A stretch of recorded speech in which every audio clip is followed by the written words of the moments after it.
Përshëndetje të nderuar teleshikues, mirë se vini në emisionin ton Intervist. Sot ndodhemi në Qendrën Kulturore Informative Malësia, këtu në Tuzë, në zyren e drejtoreshës së re të sapo emëruar Besa Nikaj. Ajo sot do të zhvillojë me ne një bisedë për të gjithë teleshikuesit në detyrën e saj të re. Besa Nikaj, përshëndetje dhe faleminderit fillimisht që pranove ftesën tonë dhe na mirëprite këtu në zyren tuaj dhe sigurisht shpreh urimet e mia dhe në emër të stafit për këtë post të ri që sapo jeni emëruar. Faleminderit shumë. Është kënaqësi që më jepni mundësinë që të ndaj me publikun e televizionit tuaj përvojën time tani që përvojën e re që filloi këtu në detyrën si ushtruese e detyrës të drejtoreshës së Qendrës për Kulturë. Atëherë, si ndiheni ju në këtë rol të ri si një drejtoreshe e re e Qendrës Informative Kulturore? Jam emëruar para një jave dhe për mua është një përvojë tani e re sapo kam filluar dhe ndihem shumë e privilegjuar, por njëkohësisht edhe me një përgjegjësi shumë të madhe që më është besuar kjo detyrë shumë e rëndësishme për vendin tonë. Është shumë e rëndësishme sepse përveç që të drejtohet një institucion, duhet të shohim se si më mirë të ruajmë identitetin ton kulturor dhe të ecim përpara, të zhvillojmë edhe të modernizojmë si punën në qendër, si me programet tona. Do të flasim pak edhe për ndjesitë tuaja. Pra cilat ishin ndjesitë tuaja kur morët vesh që emëruat dhe pra tashmë keni një rol më të përgjegjshëm? A e pritet ju këtë emërim?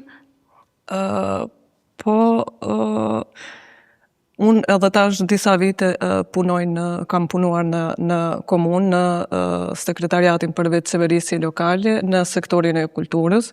Kështu që për mua ishte pak më e lehtë që të vendosi që të vi këtu të marrë këtë detyrë, sepse veç isha në këtë fushë të kulturës disa vite përvoj dhe nuk isha edhe fatin që të punoj me sekretaren, që kisha sekretaren Marinën Ujkaj, ku dhe nga jo kam fituar kam pas si shembull dhe si frymëzim për të ecur përpara në këtë fushë të kulturës.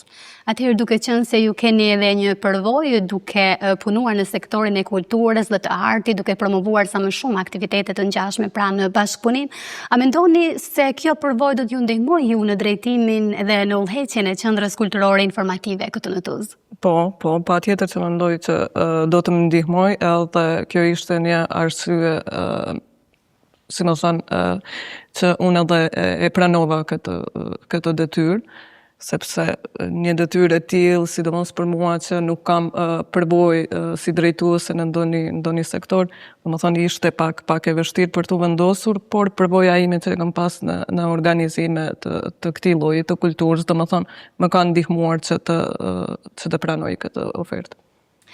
Atëherë ndoshta është pak herët të pyesim edhe për vizionet tuaja, gjithsesi ne do ta bëjmë. Cili është vizioni juaj për Qendrën Kulturore Malësia në vitet e ardhshme? Pra, a keni ju ndonjë vizion të qartë se si do të menaxhohet pjesa jote si drejtoresh?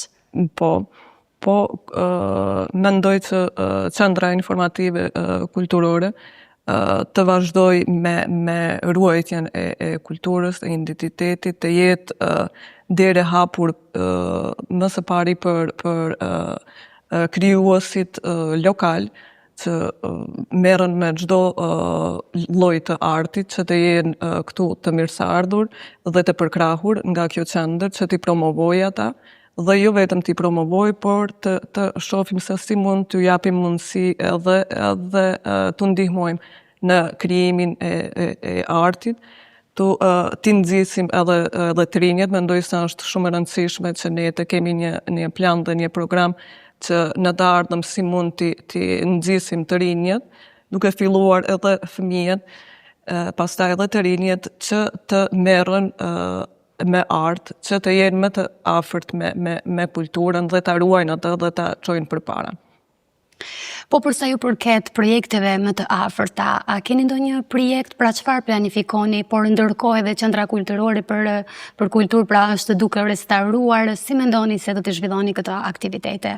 Po kanë qenë të para disa, disa tani sa muaj që është në renovim objekti, kanë qenë të para shumë aktivitete që disa kanë mundur të zhvillohen në ambiente tjera, por shumica nuk janë zhvilluar dhe kanë ngelur tani që të shohim se kur do të përfundojnë punimet dhe të vazhdojmë pastaj të shohim të realizojmë ato që kanë qenë të para. Si e shihni ju rolin e kësaj qendre në promovimin e kulturës shqiptare në Maltëzi, por edhe më gjerë, pra dhe përtej kufive? Mendoj që roli është shumë i rëndësishëm, posaçërisht është e rëndësishme bashkëpunimi që edhe deri më tani ka pas kjo qendër me Shqipërinë dhe me Kosovën, me institucione kulturore, me artist, me krijues nga Shqipëria, nga Kosova, që kemi pas mundësinë që publiku të Malësisë të afrojmë krijuesit nga këto treva shqiptare, që në këtë mënyrë edhe të pasurohen kultura këtu në qendrën tonë. Atëhera mund të na tregoni dhe sa e rëndësishme është për ju bashkëpunimi me artistë jo vetëm lokal, por edhe me shoqata kulturore të komunave të ndryshme jashtë territorit të Malit të Zi, por edhe të diasporës gjithashtu. Është shumë e rëndësishme, siç e thaç edhe më herët, domethënë është e rëndësishme që me krijuesit, me artistët lokal, që ata të jenë çdo herë të mirëseardhur këtu dhe t'i nxisim sa më shumë që të ecin përpara, por njëkohësisht është shumë e rëndësishme edhe bashkëpunimi i jonë me siç e theka, sidomos me Shqipërinë dhe me Kosovën, por edhe me vende tjera, normal edhe me diasporën. A mendoni se të rinj sot e shohin kulturën dhe artin si një pjesë të rëndësishme kulturore? Mendoj që për të rinj do duhet që në të ardhmen, dhe shpresoj sepse tani jemi edhe duke bërë planin për vitin 2026 për aktivitetet që do t'i kemi, dhe aty do ku fokusohemi se çfarë mund të bëjmë më shumë për të rinjët, për t'i nxitur ata që të vinë më shumë dhe të jenë një publik i konsiderueshëm në qendrën tonë, në aktivitetet që i organizojmë, sepse kultura në përgjithësi dhe aktivitetet që zhvillohen këtu në këtë qendër nuk janë aktivitete që kërkojnë një publik të madh apo një masë të madhe, por është mirë që çdo herë më shumë të afrojmë publikun që të ndjeki këtë rrugën e kulturës. Mirë. A mund të na tregoni dhe cilat janë sfidat kryesore me të cilat po përballet jeta kulturore këtu në Tuzë, pra nëse ka sfida? Ose vështirësi. Ato nuk mund të them unë konkretisht për disa që mund të përballen, sepse sapo kam ardhur këtu dhe nuk e di me saktësisht me cilat sfida apo probleme mund të përballen, por mendoj që kjo, siç e thamë edhe më herët, është shumë e rëndësishme që të kemi programe për më shumë për të rinjët, që të jenë ata më shumë të interesuar për të ndjekur ato. Sa bashkëpunim dhe mbështetje keni ju nga institucionet lokale, por edhe ato shtetërore?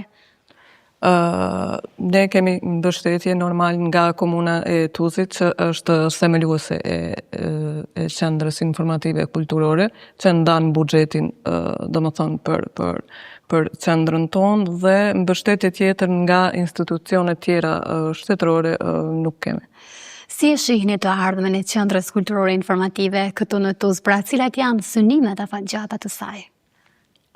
Mendoj që si fillim me përfundimin e renovimeve, që do të jenë parapërsisht, mendoj për një muaj 2 do të jenë përfundimin i punimeve këtu në qendrën tonë, do të vazhdojmë me aktivitetet tona, me disa që kanë ngelur nga ky vit, që do të ngelin nga viti 2025, dhe me aktivitetet që jemi tani duke i planifikuar për vitin 2026. Po ashtu si synim do të kemi bashkëpunimin me komunën, do më thënë me sekretariatin përveç qeverisje lokale, me sektorin e kulturës, do më thënë me organizatën turistike, po ashtu edhe me shkollat fillore dhe me shkollën e mesme, do të kemi bashkëpunim. Mendoj që këto bashkëpunime janë shumë të rëndësishme, që të gjithë bashkë të organizojmë aktivitetet të ndryshme. Po ashtu, mendoj që synimi do të jetë, si që ka qenë edhe deri me tani, edhe më i rëndësishmi që të ruajmë identitetin kulturor dhe të çojmë përpara duke e modernizuar atë. Pikërisht si risi, për shembull, kemi nënshkruar kontratën me shkollën e muzikës dhe të baletit Vasa Pavić, ku ata na kanë dhuruar një piano koncerti, dhe ky është edhe një dhuratë kështu si fillim shumë i mirë që do të na blejë për aktivitetet, sidomos për koncertet klasike që zhvillohen këtu në qendrën kulturore. Dhe gjithashtu kemi bërë marrëveshje që me nxënësit që ndjekin shkollën e muzikës të kenë mundësi të vinë këtu dhe të ushtrojnë nata piano, që të ndjejnë edhe atë ndjenjen e skenës dhe t'u japim mundësi që të organizojmë koncertet për ta, që në këtë mënyrë sidomos fëmijët t'i nxisim që të merren me art sa më shumë. Edhe në fund, cili do të ishte mesazhi juaj për të gjithë të rinjt në mënyrë që ata të promovojnë sa më shumë artin dhe kulturën këtu në Tuzë? Mesazhi për të rinjt është që të jenë më të përfshirë në jetën kulturore, në Malsi, në përgjithësi, dhe që ata që veç merren me art apo janë në fushën e artit dhe të kulturës, të dinë që dyert e qendrës për kulturë do të jenë gjithmonë dhe janë gjithmonë të hapura për bashkëpunim dhe përkrahje. Dhe kjo është ajo më e rëndësishmja dhe synimi jonë më i madh këtu në qendër, që të punojmë më së shumti për të rinjët dhe për të avancuar ata. Atëherë unë të falenderoj shumë për këtë intervistë, duke të uruar edhe një herë suksese në detyrën tënde të re. Faleminderit që ishe me ne. Faleminderit juve. Shikues të nderuar, këtu kemi përfunduar dhe me intervistën me Besa Nikaj, së bashku do të takohemi në intervistat e radhës. Mirupafshim.